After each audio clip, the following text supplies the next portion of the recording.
জলসায় ঢুকে দেখছি মেলা বসিয়ে, এত বড় মেলা, এত বড় মেলা, আর জলসার স্টেজে 50টা লোক, মেলাতে 5000 ছেলে আর মেয়ে।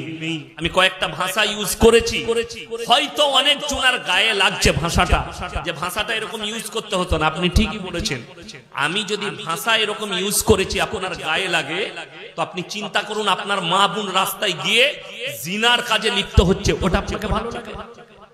আমি অন্যায় করেছি, দুটো ভাষা খারাপ ভাষা বলে ফেলেছি, এটা যদি অন্যায় হয়, তুমি প্রতিবাদ করছো না? তোমার পরিবারে, তোমার গ্রামে, তোমার জলসায় তোমরা কজন প্রতিবাদ করেছো? শুনে রেখে দাও, ইয়াসিনের একটা প্রতিবাদে যদি তোমাকে এই মুখের ভাষাটা যদি তোমাকে খারাপ লাগে, পতিতালয়টা যদি খারাপ লাগে, দেহ ব্যবসাটা যদি খারাপ লাগে, কেন বলেছি? আমাদের সমাজের লোক খালি মনে করে জিনা করা মানে খালি শারীরিক সম্পর্ক। কে বলল আপনাকে?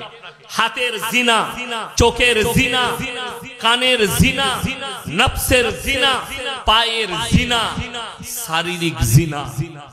যে ছেলেটা মেলায় ছেলে মেয়ে এক কাছে কুনো মারছে, হাতে করে চিমটি কাটছে, এগুলো হাতের জিনা। আর কেউ গ্যারান্টি দিতে পারবে যে মেলা বসাবো, ছেলে মেয়েরা সেখানে থাকবে আর কোনো মেয়েকে ছেড়খামি হবে না?